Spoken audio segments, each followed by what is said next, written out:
Good evening, everybody. Today, once again, we are talking about the interview, IAS interview 2025. Uh, few interview have already conducted by the UPSC. Few are left. Uh, I am getting feedback from the aspirants. Uh, but today, I am just here to share some insight from the past. Uh, the common mistakes which you people commit during the interview, जो सामान्य गलतियाँ जिन्हें हम मतलब अपना रोक सकते हैं और अपनी मार्क्स और अच्छे कर सकते हैं, उन गलतियों से हमें बचना है। और वो समझदार इंसान माना जाता है जो दूसरे की गलतियों से सीखता है। जो सक्सेसफुल है उनको भी देखिए, और जो फेल है, जो नहीं निकल पा रहे हैं या अच्छे मार्क्स नहीं ला पा रहे हैं, उनको भी देखिए। तो पहली मैं डिस्क्रिप्शन में ये सारी चीज़ें आपको लिख के दे रहा हूँ और वो आप ध्यान दीजिएगा। पहली बात है बायोडाटा। आपके बायोडाटा में जो चीज़ें हैं, आपकी डिग्री है, एकेडमिक्स की है, आपके स्कूलिंग की है, if there are some question related to your biodata, you must not exaggerate और बूस्टिंग, जिसको हम कहते हैं कि हाँ बहुत सारा बढ़ा चढ़ा के आपको बताना नहीं है, because your biodata is in front of the interview board members and chairman, and they are reading about your biodata, so you do not need to exaggerate anything. आपको सेल्फ एडमायरिंग में नहीं जाना है। हीरा का मुख से कहे लाख टका मेरा मोल। Then second thing, be specific.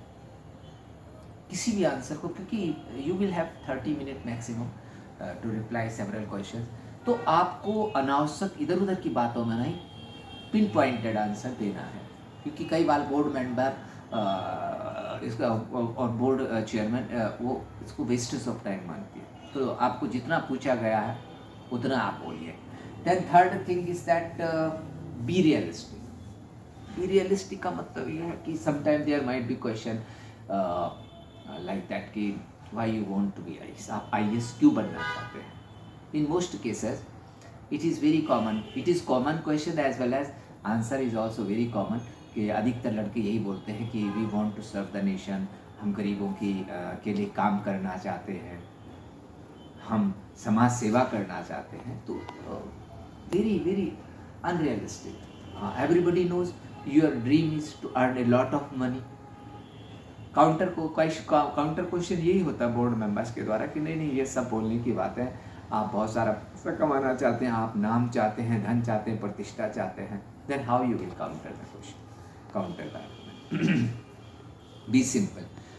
I want to be part of the policy making process, I want to be part of the policy implementation process, I am running behind the civil services because it provide a lot of job diversity, a large canvas for the creativity। तो अगर आप ऐसा answer नहीं दे सकते कि जो सबको संतुष्ट कर दे, तो एट लीस्ट ऐसा आंसर दीजिए कि जिससे असहमत ना हो सके लोग। Gross idealistic answers will make some trouble. उसको एक्सेप्ट नहीं करते बहुत सारे members. Then one more thing is कि inclusiveness of thoughts. Inclusiveness of the thoughts का मेरा मतलब क्या है कि some people have dogmatism, tendency of dogmatism, कि मेरा पॉइंट ऑफ व्यू सही है। अब कई बार होता क्या है कि बोर्ड मेंबर उस आपके आर्ग्यूमेंट को या आपके लॉजिक को काटने की कोशिश करते हैं। उसका एक रीज़न ये होता है कि आप एक्सेप्टेबल कितने हो डिफरेंट व्यूज़ के लिए, कि जो आपका व्यू है उससे डिफरेंट व्यू को आप एक्सेप्ट कर पाते हो कि नहीं। Administration is all about collective interest and collective views. प्रशासन में आपको यही करना है कि जो डिफरेंट इंटरेस्ट है उनको म्यूचुअली एडजस्ट करके काम करना है। तो आप अब आपको कोई क्वेश्चन है वुमेन एम्पावरमेंट पे, महिला सशक्तिकरण पे, और आपने महिला सशक्तिकरण की बहुत सारी प्लस पॉइंट्स बता दिए, वो बहुत अच्छी बात है, अभी है भी प्लस पॉइंट है। इससे वुमेन्स को फ्रीडम मिली है, इकोनॉमिक फ्रीडम मिली है, और पॉलिटिकल या अदर एरियाज में उनका रिप्रेजेंटेशन बढ़ा है, no doubt. But there might be some member, board members who might put a counter question. There are negative impact of the women empowerment. It is destabilizing the marriage institution due to the ego class.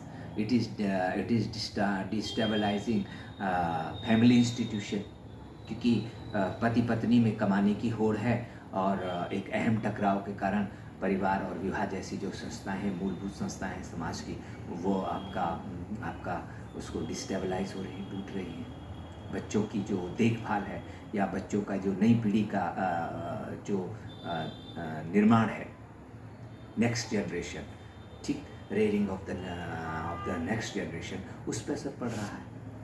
तो आज की date में क्या है कि post modernist view बहुत ज़्यादा popular है सोशल साइंसेज में, and post modernism it resemble with the idea of the cultural relativism, सांस्कृतिक सापेक्षता और पोस्ट मॉडर्निज्म उत्तराधुनिकता। These are the view points which accept the diverse views simultaneously, एक साथ आगे ये विचार एग्जिस्ट कर सकता है, ये भी। तो आपने कहा हाँ ठीक है, वुमेन एम्पावरमेंट है, इट इज़ पोरो।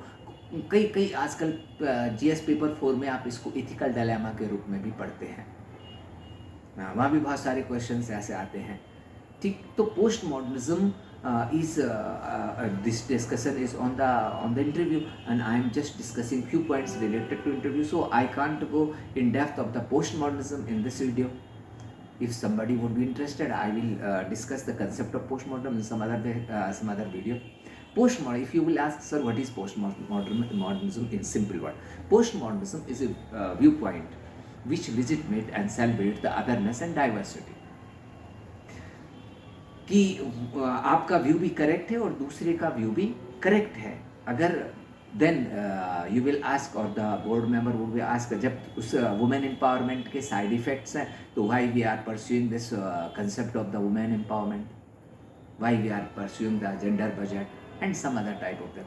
तो आप कैसे अपने आप को डिफेंड करेंगे बोर्ड के आगे कि हाँ ठीक है, वुमेन एम्पावरमेंट के कारण तो बच्चों की अपब्रिंगिंग पे असर पड़ रहा है, और फैमिली इंस्टीट्यूशन भी कमज़ोर हो रहा है, तो क्या हमें वुमेन एम्पावरमेंट छोड़ देना? नो जब कहीं आप फंस जाएं, तो एक सिंपल आंसर जो हमारे सर ने हमें बताया था कि no solution is problem free, no solution is problem free. If we will bring some solution of some problem, obviously it will also some problems will also be created.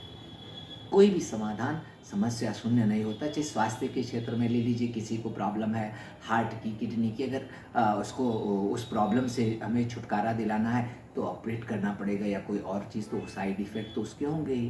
तो no, it does not mean that कि उसके कुछ side effect है तो हमें उस चीज़ को नहीं।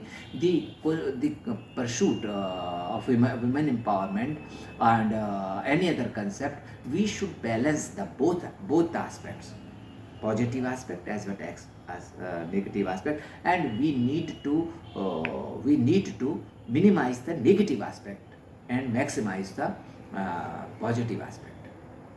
So it is the approach, Pareto optimality. In concept of policy making, this concept known as Pareto optimality. Then next thing is that dogmatism. I already told you people. I have example of several of my students who got bad marks, poor marks due to their rigidity. One of my student was very girly student, was very brilliant, and she was student of law, LLB, LLM, and she used to be very possessive in her answer. वो जो कहती थी, और उसका knowledge very outstanding, particularly international law, international arbitration, her knowledge was outstanding, and there was overconfidence in her mind that my answer are always correct. उसके कारण sometime she became argumentative during interview.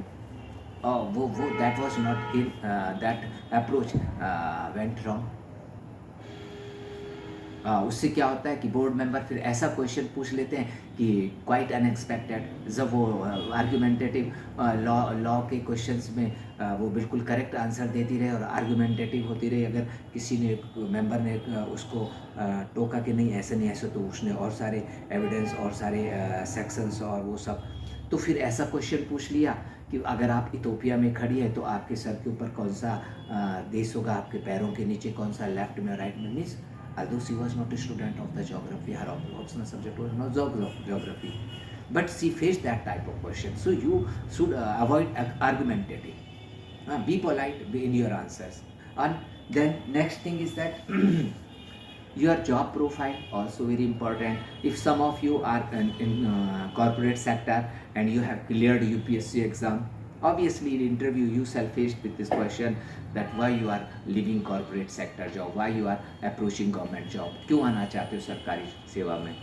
तो you might have your own answers, but ultimately वो आप you might put so many logic, पर वो कहेंगे कि नहीं नहीं तुम्हें पक्की नौकरी चाहिए ना, जॉब सिक्योरिटी चाहिए, इसलिए आ रहे हो वहाँ से यहाँ प्राइवेट सेक्टर में, जॉब सिक्योरिटी नहीं इसलिए आ रहे हो। सो that is also a then you have to accept honestly, yes sir, that is one aspect, but beyond that I'm feeling monotony in this private sector job, and I want job diversity which being provided by the government jobs, civil services, from rural development to policy making.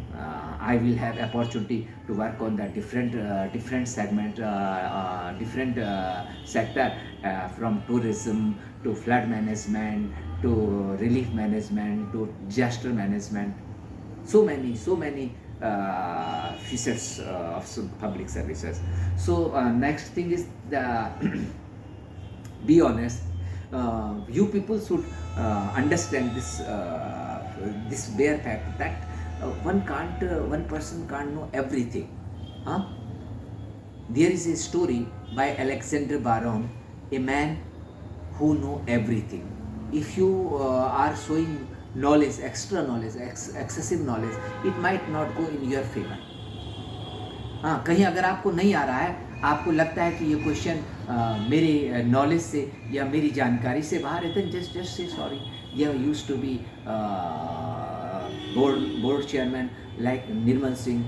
He was from army background. He very honest. वो कई students हमारे गए तो वो पूछता था, तो अगर नहीं आता तो बोल देते sir I am not aware about this answer, about this question and please help, तो वो उसको समझा भी देते थे। Even Navlawala board was very nice board. Subir Datta board, Mr. Subir Datta was a West Bengal cadre IAS, and his board he used to ask only 2-3 questions, and would seek only very precious answers. Oh, he was very specific in his approach. Job profile also. If you are in government job, आप teacher हैं, आप कुछ और job करते हैं, अब आप उसके बारे में जानकारी रखिए।